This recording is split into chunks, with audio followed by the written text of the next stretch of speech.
and welcome to video 3 of our monkey puzzle book this week. So let's have a quick look at these worksheets. So on the first page we have here, what is the word of the week? Well, it was muddle. So you need to put your meaning there, and we just had a look at that. The meaning was a state of confusion, and it's a noun. And then a synonym, that's a word that means the same. We had a look at those in the last video. You could have jumble, shambles, mix up, chaos, or you can think of one of your own. And an antonym, so we could have tidiness, order, or calm, or again, you can think of one of your own. And then, can you please use the word muddle in a sentence? And don't forget, guys, to use a capital letter at the start of a sentence and a full stop at the end. Okay, now our next little page of activities, just have a quick summary of the story. So, if you could list the characters, and then there's a question here that says, do you think that the butterfly was helpful? Why? If you could just make some notes on those. And then another question here, how do you think the monkey felt when he was lost? And then just for fun, can you draw your favourite character? It'd be hard for me to choose which was my favourite character from that book because they're all so cute. Now we're going to have a look at some word skills, and we're going to do a recap about adjectives. We've done this many times before, and we did have a good look at adjectives last term. So there's an explanation here about adjectives, which we've actually had before, but if you can just read that through to refresh your memory. An adjective is a word that we use to describe a noun to make our writing sound more interesting.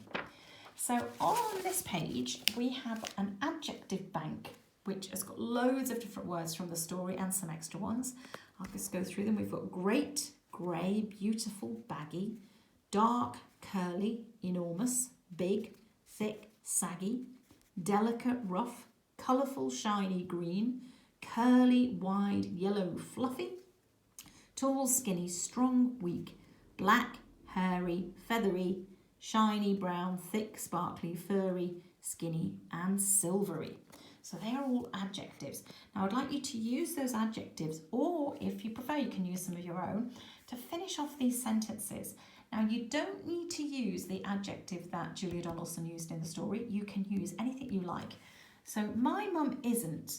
I think in the story the words were a great grey hunk, but you could change it to something different if you want to. You could say a rough, saggy hunk, or a strong, furry hunk. It's up to you. You can change it. So have a look at these. As I say, if you don't want to use one of these words, if you've got an even better one, then feel free to put them in. And on this last one, you can put in 2 here. She's something and nice to cuddle. Okay, then bearing in mind these adjectives in your adjective bank, or think of some more of your own, can you put in 2 adjectives to describe each of the characters in the story? So just an example, you might say, for example, you could say the snake was slimy and scary, maybe. Or you could say he was slimy and friendly. He doesn't really do anything bad in that story, does he? So have a little think about how you could describe each of the characters using 2 or more adjectives. Then, as I'm sure you noticed, that book was written in rhyme. So I have another rhyming exercise. And we're going to look at rhyme for the next few weeks, and then hopefully we're going to start writing some poems of our own. So have a look at these, and these will challenge your rhyming skills. Don't forget, you have to say the word out loud. So for example, the word cry here. It looks a bit like the word crisp. It's got the same start, but it doesn't sound the same. So you've got cry, does it rhyme with crisp?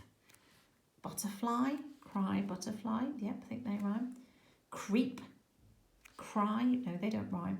How about high? Now, high and cry don't look very similar, do they? They haven't got any letters the same at all, but they actually do rhyme, cry and high. And then you've got sky, lie, buy. That means to buy something in a shop. And then goodbye. So have a sound out of all those words and circle the ones that rhyme with the word in bold. Okay, then we have a quiz. So before you do your quiz, you're going to need to do a little bit of research. So I've just put some links here to YouTube videos that might help you. But if you've got any encyclopedias or other books at home, they may be able to help you as well. Or you can just search. You don't have to go onto the videos on YouTube. You can just have a look on Google and see if you can read any information. But I think the videos are a nice way to just make it a bit more fun. So the first question that you have in our quiz is, can you find out the baby names for these animals. So as we know in the story, the butterfly, his babies were actually caterpillars. So some animals have baby names that you wouldn't necessarily be able to guess. So I will do the first one for you. Monkeys, a baby monkey is actually called an infant. So if you have a look on those videos, there is one that will explain that to you. And then when we had a look in the monkey puzzle, we did find out that the butterfly's babies don't look anything like him because they're caterpillars. So have a look at that question there and see if you can write the word caterpillar and then draw the life cycle of a butterfly. I'm sure most of you will know this from when we have done the Very Hungry Caterpillar, but there are some videos there that will explain it as well. It's a simple life cycle, and butterflies are quite different from the rest of most mammals because they really change their shape from being a baby to an adult. At most mammals, we don't change very much going from baby to adult, but we do change, but not quite as dramatically as a butterfly does. So then let's have a look at the environment in which it was set. Last week we looked at the African savannah for all the ugly five. This week I think this is a tropical rainforest. It doesn't say specifically in the story, but I'm pretty sure that's what it's supposed to be.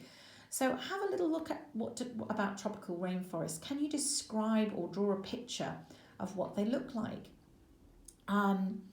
Tropical rainforests usually have a typical way of developing. Just have a look at those videos and you'll see what I mean, and just see if you can describe it in a few words or you could draw a picture. And then what's the climate like in a tropical rainforest? We talked about the climate in the African savannah last week, but what about in the rainforest? What's the climate like there? Do they have dry seasons? Do they have summer, winter, autumn, spring, or what's the weather like there? And then whereabouts in the world do you find rainforests? There is a distinct sort of pattern about where they are, so see if you can describe that. Okay, and then let's have a look. Think and discuss. So, the first question you've got here is, what should you do if you get lost when you're out with an adult? So have a little talk to your parent or your auntie and just see what they would recommend if you're out in the plaza with them and you got lost. You should have some sort of little plan on what you should do. And then we're going to compare the story of the monkey puzzle and the ugly five. Now, both of these show how important our parents are, or the adults that take care of us. So can you think of some of the wonderful things that the adults that take care of you have, what they do for you? And can you say thank you? So make a list of all the lovely things they do for you. And then when you've done that, go and give them a big hug to say thank you. And then in the ugly five and in monkey puzzle, we really find out the value of being a good friend. In the ugly five, the group became really good friends. And in monkey puzzle, the butterfly was a really good friend to the monkey to help him find his mum again. So have a think about friendship. What does it mean? How could you be a good friend? What would make somebody a good friend? So just have a little think about that and make some notes. Then you could draw a picture of your favourite part of the story and tell me about that. And then this is just a fun exercise for your observation skills and your visual discrimination skills. It's actually trickier than it looks. How many bananas can you find in this picture? And then when you've finished having a count of those bananas, write down the number that you find. You can colour the picture in. And then another one for our visual discrimination skills. And this is a lot trickier than it looks. Which one of the monkeys on each of these rows is different to the other monkeys?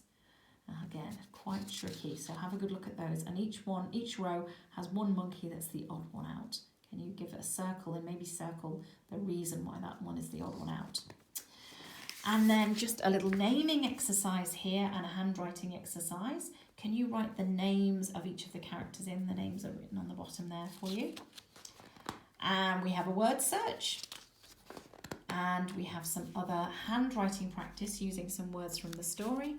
And then finally, we've just got a monkey and a maze. See if you can get that monkey all the way through the maze to find his bananas. Okay, so if you tune back into the next video, I will go through the sort of answers I expected for those worksheets. Okay, thank you. Bye-bye.